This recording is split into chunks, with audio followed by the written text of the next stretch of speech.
Hello friends, welcome to my YouTube channel Lakshyapuran. বন্ধুরা, আবারও চলে এসেছি একটি জিকে প্র্যাকটিস সেট নিয়ে, যেগুলো তোমাদের আপকামিং যে সমস্ত পরীক্ষাগুলো আছে, West Bengal police, Kolkata police, clerkship, panchayat, RPF ইত্যাদি পরীক্ষার জন্য কিন্তু খুবই গুরুত্বপূর্ণ। তাই ভিডিওটি না টেনে অবশ্যই পুরো ভিডিওটি দেখো, আশা করি তোমাদের অনেক উপকারে আসবে। আর ভিডিওটি শুরু করার আগে যারা আমার চ্যানেলে নতুন, প্লিজ চ্যানেলটিকে সাবস্ক্রাইব করে বেল আইকনটি প্রেস করে দিও পরবর্তী ভিডিওর আপডেট সবার প্রথমে পাওয়ার জন্য। আর ভিডিওটির পিডিএফ নিতে গেলে অবশ্যই ডেসক্রিপশন বক্সের নিচে টেলিগ্রাম এবং হোয়াটসঅ্যাপ চ্যানেলের লিঙ্ক দেওয়া আছে, ওখান থেকে কিন্তু তোমরা ওখানে জয়েন হয়ে যাও। পিডিএফ কিন্তু ওখানে তোমরা পেয়ে যাবে। আজকের জিকে প্র্যাকটিস মক টেস্টটি পার্ট 11। এর আগের পার্টগুলো যারা দেখোনি অবশ্যই ডিসক্রিপশন বক্সের নিচে লিঙ্ক দেওয়া থাকবে, ওখান থেকে কিন্তু তোমরা দেখে নিতে পারবে। তো চলো শুরু করছি আজকে ক্লাস। তো আজকে প্রথম প্রশ্নটি দেখো, হলদিঘাটের যুদ্ধে মুঘল সেনাপতি কে ছিলেন? অপশান এতে আছে মান সিং, বিতে আছে মহেশ দাস, সিতে আছে ভগবান দাস এবং ডিতে আছে বৈরাম খাঁ। এখানে তোমাদের সঠিক উত্তর কি হয়ে যাবে? অপশান এ হয়ে যাবে তোমাদের সঠিক উত্তর, মান সিং। হলদিঘাটের যুদ্ধে মুঘল সেনাপতি কে ছিল? না মান সিং হয়ে যাবে তোমাদের সঠিক উত্তর। এর সাথে সাথে তোমরা এটাও মনে রাখবে, হলদিঘাটের যুদ্ধ 1576 সালের 18 জুন মহারানা প্রতাপের নেতৃত্বে মেওয়ার বাহিনীর এবং অম্বরের মানসিংয়ের নেতৃত্বে মুঘল বাহিনীর মধ্যে সংগঠিত হয়েছিল। এটা কিন্তু তোমরা অবশ্যই মনে রাখবে। পরের প্রশ্নটি দেখো, নিম্নলিখিত কোন ভাইসরয়কে উজ্জ্বল বিফলতা বলা হয়? অপশন এতে আছে লিটন, বিতে আছে লর্ড কার্জন এবং সিতে আছে লর্ড রিপন এবং ডিতে আছে লর্ড হেস্টিংস। এখানে তোমাদের সঠিক উত্তর কি হয়ে যাবে? না, এখানে তোমাদের সঠিক উত্তর হয়ে যাবে option A, Lord Liton. Lord Liton কিন্তু তোমাদের সঠিক উত্তর হয়ে যাবে। পরের প্রশ্নটি দেখো, নিচের মধ্যে কে দেব সমাজ এর প্রতিষ্ঠাতা ছিলেন? অপশান এতে আছে মহাদেব গোবিন্দ রানডে, অপশান বিতে আছে স্বামী দয়ানন্দ সরস্বতী, সিতে আছে স্বামী নারায়ণ অগ্নিহোত্রী এবং ডিতে আছে রামকৃষ্ণ পরমহংস। এখানে তোমাদের সঠিক উত্তর কি হয়ে যাবে? না, অপশান সি হয়ে যাবে তোমাদের সঠিক উত্তর, শিব নারায়ণ অগ্নিহোত্রী। দেব সমাজের প্রতিষ্ঠাতা কে ছিলেন? না, শিব নারায়ণ অগ্নিহোত্রী কিন্তু তোমাদের সঠিক উত্তর হয়ে যাবে। 4 নম্বর প্রশ্নটি দেখো, ফিরোজ শাহ তুগলক কর্তৃক প্রতিষ্ঠিত দারুল সাফা ছিল ড্যাশ। অপশান এটা এ হয়ে যাবে, অপশান এ একটি উপাসনা গৃহ, অপশান বি একটি বিনামূল্যের হাসপাতাল, অপশান সি একটি সুবিশাল গ্রন্থাগার এবং অপশান ডি তীর্থযাত্রীদের জন্য একটি আশ্রয়স্থল। এখানে তোমাদের সঠিক উত্তর কি হয়ে যাবে? এখানে কিন্তু তোমাদের সঠিক উত্তর হয়ে যাবে অপশান বি একটি বিনামূল্যের হাসপাতাল। এটা কিন্তু তোমাদের সঠিক উত্তর হয়ে যাবে। এর সাথে সাথে তোমরা এটাও মনে রাখবে, সুলতান ফিরোজ শাহ তুগলক দারুল সাফা নামে একটি দাতব্য চিকিৎসালয় দিল্লিতে স্থাপন করেছিলেন। এখানে দরিদ্র মুসলমানদের বিনামূল্যে চিকিৎসা ও ঔষধ বিতরণের ব্যবস্থা ছিল। অর্থাৎ এই দারুল সাফাটা কী ছিল? না, একটি দাতব্য চিকিৎসালয় ছিল। কোথায় ছিল? না, দিল্লিতে তিনি স্থাপন করেছিলেন। ঠিক আছে, এগুলো কিন্তু খুবই গুরুত্বপূর্ণ। তোমাদের ওয়েস্ট বেঙ্গল পুলিশ বলো, কলকাতা পুলিশ কনস্টেবল বলো, এসআই বলো, অথবা পিএসসি ক্লার্কশিপ বলো, এগুলোর জন্য কিন্তু তোমাদের এগুলো প্রশ্নগুলো খুবই গুরুত্বপূর্ণ। তোমরা কিন্তু ভিডিওটি স্কিপ করবে না। ভিডিওটি ভালো লাগলে অবশ্যই ভিডিওটিতে একটি লাইক করবে এবং বন্ধুদের সাথে শেয়ার করে দিও। 5 নম্বর প্রশ্নটি দেখো, অ্যানি বেসান্ত নিম্নলিখিত কোন গ্রন্থটি ইংরেজি অনুবাদ করেন? অপশান এতে আছে রামায়ণ, বিতে আছে মহাভারত, সিতে আছে অর্থশাস্ত্র, ডিতে আছে গীতা। এখানে তোমাদের সঠিক উত্তর কী হয়ে যাবে? অপশান ডি তোমাদের সঠিক উত্তর হয়ে যাবে গীতা। অ্যানি বেসান্ত ইংরেজির অনুবাদ করেছিলেন কোন গ্রন্থটি? না, গীতা। গীতা। এটা কিন্তু তোমরা মনে রাখবে। 6 নম্বর প্রশ্নটি দেখো, উত্তর দক্ষিণ বরাবর ভারতের দৈর্ঘ্য কত কিলোমিটার? অপশান এতে আছে 2933, বিতে আছে 2833, সিতে আছে 3214 এবং ডিতে আছে 4214। এখানে তোমাদের সঠিক উত্তর কি হয়ে যাবে? না, অপশান সি হয়ে যাবে তোমাদের সঠিক উত্তর, 3214 কিলোমিটার। ঠিক আছে, এটা কিন্তু তোমরা মনে রাখবে। এর সাথে সাথে এটাও মনে রাখবে, উত্তর দক্ষিণ বরাবর ভারতের দৈর্ঘ্য 3214 কিলোমিটার এবং পূর্ব পশ্চিম বরাবর ভারতের দৈর্ঘ্য কত? না, 2933 কিলোমিটার। এটাও কিন্তু তোমরা মনে রাখবে। 7 নম্বর প্রশ্নটি দেখো, লিপুলেক গিরিপথটি নিম্নলিখিত কোন রাজ্যে অবস্থিত? অপশান এতে আছে হিমাচল প্রদেশ, বিতে আছে উত্তরাখণ্ড, সিতে আছে সিকিম এবং ডিতে আছে অরুণাচল প্রদেশ। এখানে তোমাদের সঠিক উত্তর কি হয়ে যাবে? না, এখানে তোমাদের সঠিক উত্তর হয়ে যাবে অপশান বি, উত্তরাখণ্ড। লিপুলেক গিরিপথটি নিম্নলিখিত কোন রাজ্যে অবস্থিত? না, উত্তরাখণ্ডে অবস্থিত। এর সাথে সাথে এটাও মনে রাখবে, নাথুলা, লিপুলেক, মানাপাস এই উল্লেখযোগ্য হিমালয়ান গিরিপথগুলি উত্তরাখণ্ড রাজ্যে অবস্থিত। এগুলো কিন্তু তোমরা মনে রাখবে অবশ্যই। 8 নম্বর প্রশ্নটি দেখো, নিম্নলিখিত সমুদ্রগুলির মধ্যে কোনটি সর্বোচ্চ গড় লবণাক্ত রয়েছে? অপশান এতে আছে ভূমধ্যসাগর, বিতে আছে কৃষ্ণসাগর, সিতে আছে মিতসাগর এবং ডিতে আছে লোহিত সাগর। এখানে তোমাদের সঠিক উত্তর হয়ে যাবে অপশান সি, মিতসাগর। এটা কিন্তু তোমাদের সঠিক উত্তর হয়ে যাবে। এর সাথে সাথে তোমরা এটাও মনে রাখবে, মিতসাগর সমুদ্রপৃষ্ঠ থেকে 420 মিটার নিচে। এটি পৃথিবীর নিম্নতম স্থলভূমি। এর লবণাক্ত শতকরা 30% এবং এটি সমুদ্রের জলের চেয়ে 8.6 গুণ বেশি লবণাক্ত। ঠিক আছে, এটাও কিন্তু তোমরা মনে রাখবে, খুবই গুরুত্বপূর্ণ এই প্রশ্নগুলো তোমাদের আপকামিং পরীক্ষার জন্য।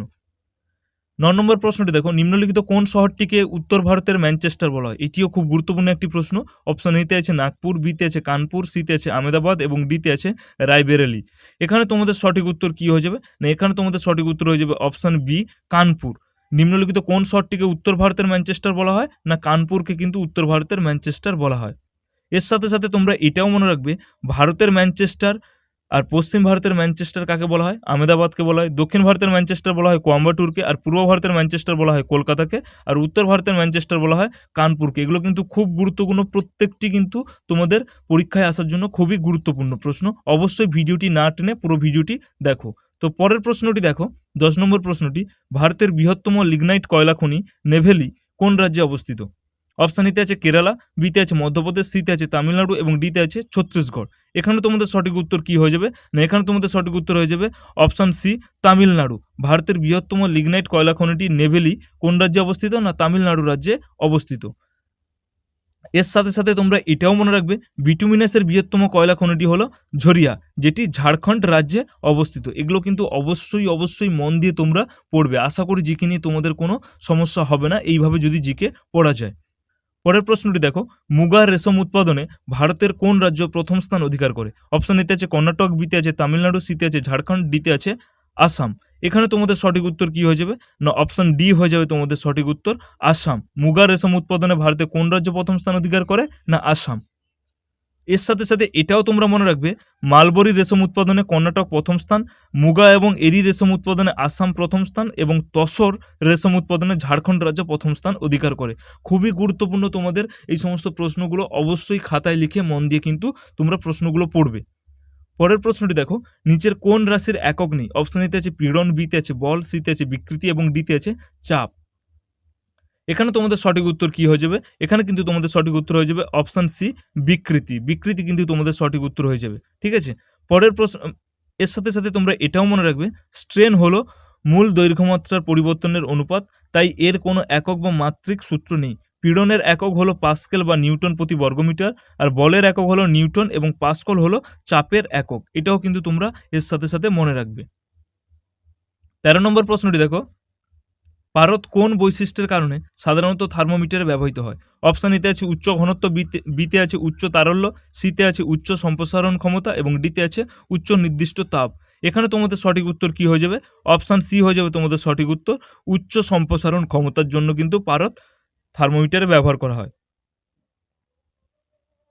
এর সাথে সাথে তোমরা এটাও মনে রাখবে, পারদ ঘরের তাপমাত্রায় তরল অবস্থায় একমাত্র ধাতু, উচ্চ সম্প্রসারণ ক্ষমতা ও উজ্জ্বল হওয়ায় এর পাঠকের স্পষ্টভাবে দেখা যায় নির্দিষ্ট তাপ ও উত্তাপের ভালো পরিবাহী। ঠিক আছে, অর্থাৎ পারদ ঘরের তাপমাত্রায় তরল অবস্থায় একমাত্র ধাতু, 1 নম্বর। 2 নম্বর হচ্ছে উচ্চ সম্প্রসারণ ক্ষমতা উজ্জ্বল হওয়ার কারণে পাঠক স্পষ্টভাবে দেখতে পায়, যা নির্দিষ্ট তাপ ও উত্তাপের ভালো পরিবাহী। ঠিক আছে, পরের প্রশ্নটি দেখো, নিচের কোনটি 1500 ডিগ্রি সেন্টিগ্রেডের ওপরের তাপমাত্রা পরিমাপ করতে ব্যবহার করা যেতে পারে? অপশন এতে আছে ক্লিনিক্যাল থার্মোমিটার, অপশন বিতে আছে থার্মো ইলেকট্রিক যুগল থার্মোমিটার, অপশন সিতে আছে প্ল্যাটিনাম রেজিস্ট্যান্স থার্মোমিটার এবং ডিতে আছে পাইরোমিটার। এখানে তোমাদের সঠিক উত্তর কি হয়ে যাবে? এর উত্তর তোমরা সবাই জানো, অপশন ডি হয়ে যাবে তোমাদের সঠিক উত্তর, পাইরোমিটার। ঠিক আছে, এর সাথে সাথে তোমরা এটাও মনে রাখবে, ক্লিনিক্যাল থার্মোমিটার 35 ডিগ্রি থেকে 42 ডিগ্রি সেন্টিগ্রেড হয়, আর থার্মোকাপল থার্মোমিটার 200 ডিগ্রি থেকে 1260 ডিগ্রি পর্যন্ত হয়, আর প্ল্যাটিনাম রেজিস্ট্যান্স থার্মোমিটার 200 ডিগ্রি থেকে 600 ডিগ্রি হয়, আর পাইরোমিটারটা কি না 46 ডিগ্রি থেকে 4000 ডিগ্রি পর্যন্ত হয়। এটা কিন্তু তোমরা মনে রাখবে। এর সাথে সাথে এটাও মনে রাখবে, এই পাইরোমিটার কিন্তু উচ্চ তাপমাত্রা মাপক যন্ত্র। ঠিক আছে, পরের প্রশ্নটি দেখো, রক্তচাপ পরিমাপের জন্য কোন যন্ত্রপাতি ব্যবহার করা হয়? অপশন এতে আছে গ্লুকোমিটার, বিতে আছে সাইন ওয়েভ ইনভার্টার এবং সিতে আছে স্পিগমোম্যানোমিটার এবং ডিতে আছে মিটারালি। তো এখানে তোমাদের সঠিক উত্তর কি হয়ে যাবে? অপশন সি হয়ে যাবে তোমাদের সঠিক উত্তর, স্পিগমোম্যানোমিটার। ঠিক আছে, উচ্চ রক্তচাপ পরিমাপের জন্য কোন যন্ত্র ব্যবহার করা হয় না, স্পিগমোম্যানোমিটার। এর সাথে সাথে তোমরা এটাও মনে রাখবে, গ্লুকোমিটার রক্তের গ্লুকোজ পরীক্ষা করা হয়, আর রক্তে কি পরিমাণ গ্লুকোজ আছে তা নির্ণয় করার জন্য গ্লুকোমিটার ব্যবহার করা হয়। হাইগ্রোমিটারে বাতাসের আর্দ্রতা পরিমাপ করে। আর্দ্রতা বলতে বাতাসে জলীয় বাষ্পের পরিমাপকে বোঝায়। এগুলো কিন্তু তোমরা মনে রাখবে। 16 নম্বর প্রশ্নটি দেখো, গ্রীষ্মকালে পেন্ডুলাম ঘড়ি ধীর হয়ে যায় কেন বা ধীর হয়ে যায় কারণ কি?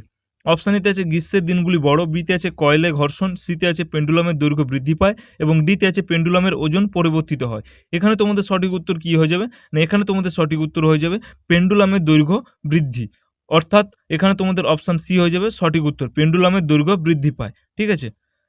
17 নম্বর প্রশ্নটি দেখো, নিচের কোন উক্তিটি সঠিক? অপশান এতে আছে আলোর গতিবেগ সবচেয়ে দ্রুত, বিতে আছে শব্দের বেগ সবচেয়ে দ্রুত, সিতে আছে মহাজাগতিক বস্তুর বেগ সবচেয়ে দ্রুত এবং ডিতে আছে রকেটের বেগ সবচেয়ে দ্রুত। এখানে তোমাদের সঠিক উত্তর কি হয়ে যাবে না, এখানে তোমাদের সঠিক উত্তর হয়ে যাবে অপশান এ, আলোর বেগ সবচেয়ে দ্রুত হয়। ঠিক আছে। এর সাথে সাথে তোমরা এটাও মনে রাখবে, শূন্য মাধ্যমে আলোর বেগ কত? 3 × 10⁸ মিটার পার সেকেন্ড। আর বাতাসের বেগ কত না 332 মিটার পার সেকেন্ড। আর রকেট এবং মহাকাশীয় বস্তুর বেগ কত? 11.2 কিমি পার সেকেন্ড। এটাও কিন্তু মনে রাখবে। এই 11.2 কিমিটা কি বলতো? এটা হচ্ছে মুক্তিবেগের মান। ঠিক আছে, এটা কি না মুক্তিবেগের মান, এটাও কিন্তু তোমরা মনে রাখবে। 18 নম্বর প্রশ্নটি দেখো, নিম্নলিখিত কোন ক্ষেত্রে সাম্প্রতিক কর্মসংস্থান বৃদ্ধির হার ঋণাত্মক? অপশন এতে আছে পরিষেবা ক্ষেত্র, বিতে আছে শিল্পক্ষেত্র, সিতে আছে প্রাথমিক ক্ষেত্র এবং ডিতে আছে ওপরের কোনোটিই নয়। এখানে তোমাদের সঠিক উত্তর কি হয়ে যাবে না, এখানে তোমাদের সঠিক উত্তর হয়ে যাবে অপশান সি হয়ে যাবে সঠিক উত্তর, প্রাথমিক ক্ষেত্র। পরের প্রশ্নটি দেখো, ফিসক্যাল ঘাটতিটি সম্পর্কিত কোন গাণিতিক সূত্রটি সঠিক? মানে ফিসক্যাল ঘাটতিটি সম্পর্কিত কোন গাণিতিক সূত্রটি সঠিক? অপশান নিতে আছে revenue receipt, capital receipt minus মোট ব্যয় এবং বিতে আছে প্রাথমিক ঘাটতি প্লাস সুদ প্রদান এবং সিতে আছে বাজেট ঘাটতি প্লাস সরকারের বাজার থেকে ঋণ এবং দায় এবং ডিতে আছে ওপরের সবগুলি। এখানে তোমাদের সঠিক উত্তর কি হয়ে যাবে না, এখানে তোমাদের সঠিক উত্তর হয়ে যাবে ওপরের সবগুলোই কিন্তু তোমাদের সঠিক উত্তর হয়ে যাবে, অর্থাৎ এইগুলো সবগুলোই কিন্তু সঠিক। এর সাথে সাথে তোমরা এটাও মনে রাখবে, রাজস্ব ঘাটতি বা ফিসক্যাল ঘাটতি হলো সরকারের মোট ব্যয় এবং মোট রাজস্বের মধ্যে পার্থক্য। এটি একটি সূচক যা সরকারের ক্রিয়াকলাপগুলির অর্থায়নের জন্য কতটা ঋণ নিতে হবে এবং এটিকে দেশের মোট দেশজ উৎপাদনের শতাংশ হিসেবে প্রকাশ করা। পরের প্রশ্নটি দেখো, 20 নম্বর প্রশ্ন, আমরা প্রায়শই ডিবিটি কথাটি শুনতে পাই। ডিবিটি কথার পুরো অর্থ হলো, অপশান এতে আছে ডিরেক্ট বেনিফিট ট্রান্সফার, অপশান বিতে আছে ডিরেক্ট ব্যাংক ট্রান্সফার, অপশান সিতে আছে ডিমান্ড বাই ট্রেড এবং ডিতে আছে ডিডাক্ট বাই ট্রানজ্যাকশান।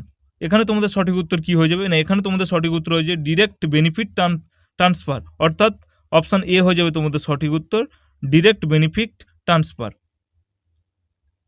পরের প্রশ্নটি দেখো, নিম্নলিখিত কোন পঞ্চবার্ষিকী পরিকল্পনায় কৃষির উপর জোর দেওয়া হয়েছিল? অপশান এতে আছে প্রথম, বিতে আছে দ্বিতীয়, সিতে আছে পঞ্চম এবং ডিতে আছে তৃতীয়। এখানে তোমাদের সঠিক উত্তর কি হয়ে যাবে না, এখানে তোমাদের সঠিক উত্তর হয়ে যাবে অপশান এ, প্রথম। এখানে কিন্তু তোমাদের প্রথম সঠিক উত্তর হয়ে যাবে। কৃষির উপর জোর দেওয়া হয়েছিল কোন পঞ্চবার্ষিকী পরিকল্পনায়? প্রথম পঞ্চবার্ষিকী পরিকল্পনায়।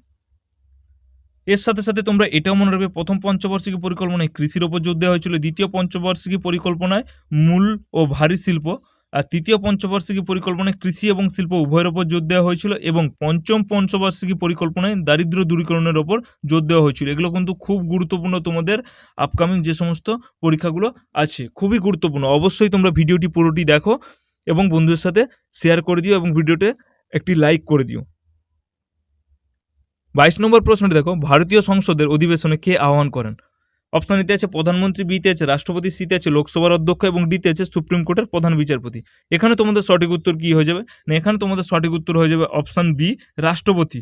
ভারতীয় সংসদের অধিবেশন কে আহ্বান করেন না, রাষ্ট্রপতি আহ্বান করেন। এর সাথে সাথে তোমরা এটাও মনে রাখবে, ভারতীয় সংসদের অধিবেশনগুলি আহ্বান করেন রাষ্ট্রপতি। দুটি অধিবেশনের মধ্যে সর্বাধিক ব্যবধান হতে পারে 6 মাস। ভারতে যে অধিবেশনগুলি হয় তার মধ্যে বাজেট অধিবেশন দীর্ঘতম এবং শীতকালীন অধিবেশন ক্ষুদ্রতম। খুবই গুরুত্বপূর্ণ এইসব প্রশ্নগুলো, কিন্তু খুব গুরুত্বপূর্ণ, অবশ্যই খাতায় লিখে মন দিয়ে পড়বে। আশা করি এইভাবে জিকে পড়লে তোমাদের কোনো সমস্যা থাকবে না জিকে নিয়ে। 23 নম্বর প্রশ্নটি দেখো, বিধানসভার সর্বাধিক আসন সংখ্যা হতে পারে। অপশান এতে আছে 550, বিতে আছে 500, সিতে আছে 250 এবং ডিতে আছে 552। এখানে তোমাদের সঠিক উত্তর কি হয়ে যাবে? অপশান বি হয়ে যাবে তোমাদের সঠিক উত্তর, 500। বিধানসভার সর্বাধিক আসন সংখ্যা কত হতে পারে না 500। এর সাথে সাথে এটাও মনে রাখবে রাজ্য বিধানসভার সর্বাধিক আসন সংখ্যা হতে পারে 500 এবং সর্বনিম্ন 60-এর কম হবে না, অর্থাৎ সর্বনিম্ন 60 হতে হবে, এর কম হলে হবে না। ব্যতিক্রম সিকিম আসন সংখ্যা 32, অরুণাচল প্রদেশ এবং গোয়াতে আসন সংখ্যা 30 এবং মিজোরামে আসন সংখ্যা 40। এগুলো হচ্ছে ব্যতিক্রম, ঠিক আছে? এগুলো কিন্তু খুব মন দিয়ে তোমরা পড়বে, আশা করি জিকে নিয়ে কোনো সমস্যা থাকবে না। 24 নম্বর প্রশ্নটি দেখো, প্রথম ভারতীয় নাগরিকত্ব আইন কোন সালে পাস হয়েছিল? অপশন এতে আছে 1950, বিতে আছে 1952, সিতে আছে 1955 এবং ডিতে আছে 1962। এখানে তোমাদের সঠিক উত্তর কি হয়ে যাবে না, এখানে তোমাদের সঠিক উত্তর হয়ে যাবে অপশন সি 1955। প্রথম ভারতীয় নাগরিকত্ব আইন কোন সালে পাস হয়েছিল না 1955 সালে। এর সাথে সাথে তোমরা এটাও মনে রাখবে ভারতীয় সংবিধানের 2য় অধ্যায়ে ধারা 5 থেকে 11 নাগরিকত্বের কথা বলা হয়েছে। নাগরিকত্বের ধারণা ইংল্যান্ডের সংবিধান থেকে নেওয়া হয়েছে। ভারতের নাগরিকত্ব হলো একক নাগরিকত্ব। ভারতের প্রথম নাগরিকত্ব আইনটি পাস হয়েছিল 1955 সালে। এগুলো কিন্তু অবশ্যই মন দিয়ে তোমরা একটু দেখে নেবে। 25 নম্বর প্রশ্নটি দেখো, ভারতীয় সংবিধানে কোন ধারায় উপরাষ্ট্রপতি নির্বাচন নিয়ে আলোচনা করা হয়েছে? অপশন এতে আছে ধারা 61, বিতে আছে ধারা 63, সিতে আছে ধারা 62 এবং ডিতে আছে ধারা 66 হবে, ঠিক আছে? এখানে 66 হবে। তো এখানে তোমাদের সঠিক উত্তর কি হয়ে যাবে না, এখানে তোমাদের সঠিক উত্তর হয়ে যাবে ধারা 66, অর্থাৎ অপশন ডি হয়ে যাবে তোমাদের সঠিক উত্তর, ধারা 66। এর সাথে সাথে তোমরা এটাও মনে রাখবে উপরাষ্ট্রপতি লোকসভা ও রাজ্যসভা নির্বাচিত সদস্যদের দ্বারা নির্বাচিত হন একক হস্তান্তরযোগ্য সমানুপাতিক প্রতিনিধিত্বের বিচারে। রাষ্ট্রপতি নির্বাচনে কোনো বিরোধ বাদলে সুপ্রিম কোর্ট তা নিষ্পত্তি করেন। এটা কিন্তু তোমরা মনে রাখবে, এখানে উপরাষ্ট্রপতি নির্বাচনে কোনো বিরোধ বাদলে সুপ্রিম কোর্ট তা নিষ্পত্তি করেন। পরের প্রশ্নটি দেখো, ইউরোপীয় ইউনিয়নের বর্তমান সদস্য সংখ্যা কত? অপশন এতে আছে 28, বিতে আছে 30, সিতে আছে 32 এবং ডিতে আছে 34। এখানে তোমাদের সঠিক উত্তর কি হয়ে যাবে না, এখানে তোমাদের সঠিক উত্তর হয়ে যাবে অপশন এ 28। ইউরোপীয় ইউনিয়নের বর্তমান সদস্য সংখ্যা কত না 28টি। এর সাথে সাথে তোমরা এটাও মনে রাখবে ইউরোপিয়ান ইউনিয়নের সদর দপ্তর কোথায় না বেলজিয়ামের ব্রাসেলস শহরে অবস্থিত। ক্রোয়েশিয়া 28তম সদস্য হিসেবে ইউরোপিয়ান ইউনিয়নে যুক্ত হয়েছে, ঠিক আছে? ক্রোয়েশিয়া, এটাও কিন্তু তোমরা অবশ্যই মনে রাখবে। পরের প্রশ্নটি দেখো, কোনো ব্যক্তির মৃত্যুর কতদিনের মধ্যে মৃত্যুর রেজিস্ট্রেশন করাতে হয়? অপশন এতে আছে 30 দিন, বিতে আছে 28 দিন, সিতে আছে 14 দিন এবং ডিতে আছে 21 দিন। এখানে তোমাদের সঠিক উত্তর হয়ে যাবে অপশন ডি 21 দিন। কোনো ব্যক্তির মৃত্যুর 21 দিনের মধ্যে কিন্তু মৃত্যুর রেজিস্ট্রেশনটি করাতে হয়। 28 নম্বর প্রশ্নটি দেখো, বেতলা জাতীয় উদ্যান কোথায় অবস্থিত? অপশন এতে আছে ছত্তিশগড়, বিতে আছে বিহার, সিতে আছে উত্তরাখণ্ড, ডিতে আছে উড়িষ্যা। এখানে তোমাদের সঠিক উত্তর হয়ে যাবে কি না অপশন বি হয়ে যাবে তোমাদের সঠিক উত্তর, বিহার। বেতলা জাতীয় উদ্যানটি কোথায় অবস্থিত না বিহারে অবস্থিত। 29 নম্বর প্রশ্নটি দেখো, একটি কাবাডি দলে সাধারণত কতজন খেলোয়াড় থাকে? অপশন এতে আছে 7 জন, বিতে আছে 9 জন এবং সিতে আছে 8 জন এবং ডিতে আছে 11 জন। এখানে তোমাদের সঠিক উত্তর কি হয়ে যাবে? অপশন এ হয়ে যাবে সঠিক উত্তর, 7 জন খেলোয়াড় থাকে। একটি কাবাডি দলে 7 জন খেলোয়াড় থাকে। 30 নম্বর প্রশ্নটি দেখো, সেলা টানেল নির্মাণ করা হচ্ছে কোন রাজ্যে? অপশন এতে আছে অরুণাচল প্রদেশ, বিতে আছে জম্মু ও কাশ্মীর, সিতে আছে লাদাখ এবং ডিতে আছে উত্তরাখণ্ড। এখানে তোমাদের সঠিক উত্তর কি হয়ে যাবে? এখানে কিন্তু তোমাদের সঠিক উত্তর হয়ে যাবে option A Arunachal Pradesh. Sela tunnel নির্মাণ করা হচ্ছে কোন রাজ্যে? অরুণাচল প্রদেশে, ঠিক আছে? এর সাথে সাথে এটাও মনে রাখবে সেলা টানেল হলো 3000 মিটার একটি নির্মাণধীন সড়ক সুড়ঙ্গ যা আসামের গুয়াহাটি এবং ভারতের অরুণাচল প্রদেশ রাজ্যের তাওয়াংয়ের মধ্যে যোগাযোগ রক্ষা করবে। তো খুবই গুরুত্বপূর্ণ কিন্তু এগুলো কিন্তু অবশ্যই তোমরা মন দিয়ে পড়বে। তো এটা হচ্ছে তোমাদের হোমওয়ার্ক, ঠিক আছে? তোমরা কমেন্ট করে জানাবে শাস্ত্রীয় সঙ্গীতের মূলনীতিগুলি নিয়ে আলোচনা করা হয়েছে। অপশন এতে আছে ঋগ্বেদে, বিতে আছে অথর্ববেদে, সিতে আছে যদুবেদে এবং ডিতে আছে সামবেদে। এর উত্তরটা তোমরা অবশ্যই কমেন্ট করে জানাবে যে এর সঠিক উত্তরটা কি হয়ে যাবে। তো এই ছিল আজকে ক্লাসটি ভালো লেগে থাকলে অবশ্যই ক্লাসটিতে একটি লাইক করে বন্ধুদের সাথে শেয়ার করে দিও এবং আমার চ্যানেলে যারা নতুন অবশ্যই চ্যানেলটি সাবস্ক্রাইব করে বেল আইকনটি প্রেস করে দিও পরবর্তী ভিডিওর আপডেট সবার প্রথমে পাওয়ার জন্য। আর যারা পিডিএফ নিতে চাও অবশ্যই ডেসক্রিপশন বক্সের নিচে লিঙ্ক দেওয়া আছে, ওখান থেকে তোমরা টেলিগ্রাম অথবা হোয়াটসঅ্যাপ গ্রুপে যোগ হয়ে যাও, ওখানে গিয়ে কিন্তু তোমরা পিডিএফটি পেয়ে যাবে।